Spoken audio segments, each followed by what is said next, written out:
मेरा नाम कलसूम है और मेरी उम्र 30 साल के करीब है। मेरी शादी 12 साल कबल हुई और एक बेटी की माँ हूँ जो इस वक्त चौथी जमात में पढ़ती है। मेरे शौहर 8 साल पहले रोजगार की तलाश में अमेरिका चला गया, जहाँ से वो अभी 3 बार पाकिस्तान आया है। आखिरी बार वो 1.5 साल पहले पाकिस्तान आया और सिर्फ 10 दिन के बाद वापस चला गया। पहले तो उसकी कमी मुझे बहुत ज्यादा महसूस होती थी, मगर आहिस्ता आहिस्ता मैं इसके बगैर रहने की आदी हो गई। तकरीबन 1 साल पहले एक रात में बाथरूम में जाने के लिए उठी तो फिर नींद न आई, जिस पर मैं छत पर चली गई, जहाँ से अपने हमसायों को देखा जो अपने लॉन में रोमांस कर रहे थे, जिससे मेरी सोई हुई हंसें जाग गईं और मुझे अपने खामद आसिफ के प्यार के वाकयात याद आने लगे, जिससे मेरे अंदर एक अनजानी सी आग भड़क उठी। थोड़ी देर के बाद वो दोनों तो अपने कमरे में चले गए, जबकि मैं बेड पर आ लेटी। मेरे अंदर लगी आग मजीद बढ़ती जा रही थी। उस रात मैंने अपने शोहर को अमेरिका में फोन करके वापस आने को कहा, तो उसने जवाब दिया कि अभी 6 महीने पहले ही तो आया था, अगले 2 साल तक दोबारा वापसी नहीं हो सकती। उसके बाद मैं मजीद डिसहार्ड हो गई। उसके बाद मैंने किसी लड़के से दोस्ती बनाने का फैसला किया, जिस पर अमल करते हुए मैंने अगले 2 माह के अंदर कौशल एरिया में एक दुकान पर काम करने वाले 20 साल नामी उम्र नौजवान को दोस्त बना लिया, जिसको मैंने एक रोज दिन के वक्त अपने घर बुलाया और उसको अपने कमरे में बिठाकर खूब शराब पिलाई, और उसके बाद मैं उसके साथ अपनी ख्वाहिश पूरी करने लगी। बच्चा होने का मुझे कोई फिक्र नहीं था, क्योंकि 2 साल पहले ही मैंने अपना ऑपरेशन करवा लिया था। उसके बाद तकरीबन 5 माह तक दूसरे तीसरे दिन आमर को अपने घर बुला लेती और हम बिस्तरी करवाती। फिर मैंने फैसला किया कि कुछ और टेस्ट किया जाए। एक रोज मैं एक वेबसाइट पर स्टोरी पढ़ रही थी। मैंने पोस्ट पर कमेंट्स किया, जिस पर एक लड़के ने रिप्लाई किया और हमारी चैट शुरू हो गई। मेरे दिल में उसके लिए मिलने का इश्तियाक पैदा हुआ। मैंने एक रोज उनको मेल करके उनसे मिलने के लिए कहा, तो उन्होंने जवाबन मुझे मेल में अपना फोन नंबर सेंड कर दिया, जिस पर मैंने फौरन उनको कॉल की और उनसे मिलने के लिए कहा। उस पर उन्होंने कहा कि वो तो अभी किसी काम के सिलसिले में इस्लामाबाद में हैं, लेकिन 2-3 रोज तक वापस आकर पहली फुर्सत में मिलेंगे। ये इतवार का दिन था जब मुझे दिन के 12 बजे के करीब नुमान का फोन आया और उन्होंने कहा कि वो अभी फ्री हैं और मिलना चाहते हैं, जिस पर मैंने उनसे कहा कि आज मेरी बेटी को स्कूल से छुट्टी है और घर पर कुछ मेहमान भी आने वाले हैं, अगर कल का या रात का टाइम रख लिया जाए तो बेहतर होगा। खैर ये बात तय हो गई कि रात को 10:30 बजे नुमान मेरे घर आएंगे और रात मेरे पास ही रुकेंगे। रात को 6 बजे के करीब घर से तमाम मेहमान चले गए और 7 बजे के करीब मेरी बेटी भी सो गई, जिसके बाद मैं नहाकर फ्रेश हो गई और नुमान का इंतजार करने लगी। मैं सोच रही थी कि नुमान कैसे होंगे। खैर वो वक्त भी आ गया जब इंतजार की घड़ियां खत्म हो गई। 10:05 हुए होंगे जब डोर बेल बजी। मैंने दरवाजा खोला तो दरवाजे के सामने सफेद रंग की मेहरान गाड़ी खड़ी थी और पास एक 30 साल के करीब उम्र का एक नौजवान जो ब्लू जीन्स और सफेद टी शर्ट में मलबूस था। दरवाजा खोलने पर कहने लगा, आसिफ साहब का घर यही है। मैंने उसकी बात में सर हिलाया तो उसने कहा, मैं नुमान, जिस पर मैंने बड़ा गेट खोलकर उसको गाड़ी अंदर पार करने को कहा। वो गाड़ी से उतरकर इधर उधर देखने लगा, जैसा कि घर का जायजा ले रहा हो। उस नौजवान का कद 5 फुट 10 इंच के करीब होगा, सफेद रंग और क्लीन शेव किए हुए। ये नौजवान बहुत भला मालूम हो रहा था। मैंने चंद लम्हे इसका बगौर जायजा लिया, फिर इसको लेकर सीधा अपने कमरे में आ गई, जहाँ इनको मैंने बेड पर बैठने को कहा। वो बिला झिझक अपनी टांगे नीचे किए बेड पर बैठ गया। मैंने उनसे पूछा कि क्या लेंगे आप, ठंडा या गर्म? तो कहने लगा ठंडा। मैं फौरी तौर पर किचन गई और फ्रिज से कोल्ड ड्रिंक निकाली और कमरे में आ गई। कोल्ड ड्रिंक उसको थमाते हुए मैंने पूछा, क्या करते हैं आप?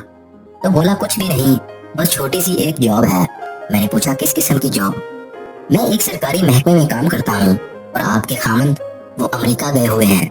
थोड़ी देर तक खामोशी रही, फिर मैंने इस खामोशी को तोड़ते हुए कहा कि आप शूज उतारकर बेड के ऊपर हो जाएं। तो वो जूते उतारने लगा और मैं गिलास लेकर किचन में चली गई। वापस आकर उसे खाने का पूछा तो उसने इनकार कर दिया और कहा, अगर अब चाय मिल जाए तो बेहतर होगा। उसके अलावा उसने टीवी का रिमोट भी मांगा। मैंने उसको टीवी का रिमोट दिया और कहा कि अगर डीवीडी पर कोई फिल्म देखना चाहे तो वो भी देख सकते हैं। तो कहने लगा, आपके पास गंदी फिल्म है? मैं उसकी बात सुनकर चंद लम्हे उसको देखती रही, फिर इनकार में सर हिला दिया कि नहीं। तो कहने लगा, मेरी गाड़ी में पड़ी है, आप ले आएंगी या मैं उठा लाऊं? तो मैंने उसे कहा कि मैं ले आती हूँ। मैंने गाड़ी की फ्रंट सीट पर पड़ी 2 सीडीज उसको ला कर दी और खुद चाय बनाने किचन में चली गई। चाय लेकर अंदर आई तो टीवी पर कोई गंदी फिल्म चल रही थी। नौजवान ने मुझसे चाय का कप लेकर बेड की टेक पर रख दिया और जेब से एक प्लास्टिक की पुड़िया निकाली, जिसमें से माचिस की एक तिया सलाई पर लगे मसाले जितनी कोई चीज निकाल कर चाय से पहले मुंह में डाल ली। उसके बारे में मुझे बाद में मालूम हुआ कि ये जोश दिलाने वाली दवा थी। फिर चाय पीने लगा।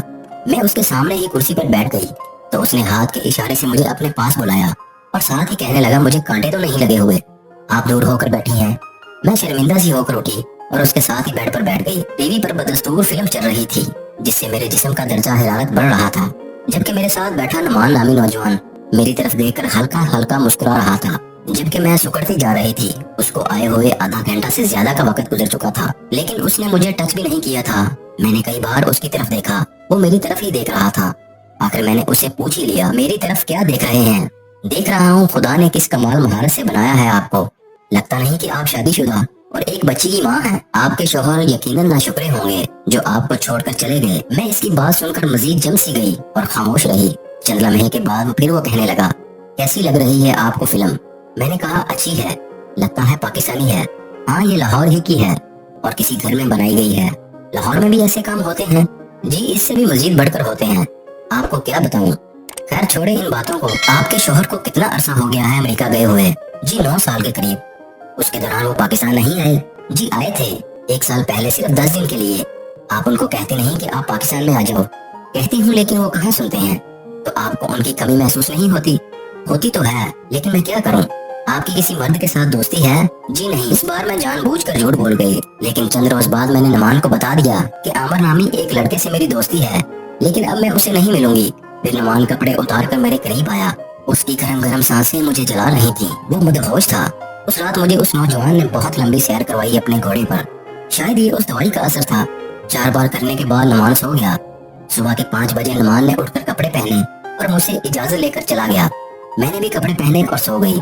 सुबह किस वक्त हुई मुझे नहीं मालूम। मेरी बेटी को मुलाजमा ने तैयार करके स्कूल भेज दिया। मैं उठी तो दोपहर के 2 बज रहे थे। मेरा पूरा जिस्म टूट रहा था। दर्द अब भी शिद्दत के साथ था। मुझे बुखार भी हो गया था। मुलाजमा ने कमरे में ही मुझे चाय लाकर दी। मैंने एक पेन किलर ली, लेकिन बुखार टूटने का नाम नहीं ले रहा था। शाम को मैंने नुमान को फोन किया तो वो आया और मुझे डॉक्टर के पास ले गया। दवाई से मेरा बुखार खत्म हो गया। तमाम 3 दिन के बाद मैं बिल्कुल ठीक हो गई। उस रोज मैंने नुमान को फिर फोन किया और घर आने का कहा, लेकिन उसने बताया कि उसे कोई काम है, कल आऊंगा। अब मुझे मेरे खामन से दूरी का एहसास भी खत्म हो चुका है। जब भी दिल करता है नुमान को बुलाकर अपनी ख्वाहिश पूरी कर लेती हूँ। दोस्तों, इस कहानी से सबक मिलता है कि बीवी से ज्यादा देर तक दूर न रहा जाए, जबकि शरीयत भी इस बात की इजाजत नहीं देती। मेरी परदेसी भाइयों से इल्तिजा है, कम से कम साल में 1 या 2 बार अपनी बीवियों के पास लाजमी जाएं। उनमें भी दिल है, उनकी भी ख्वाहिश होती है। अल्लाह पाक से दुआ है कि परदेसियों की हिफाजत फरमाए और उनकी इज्जतों की हिफाजत फरमाए।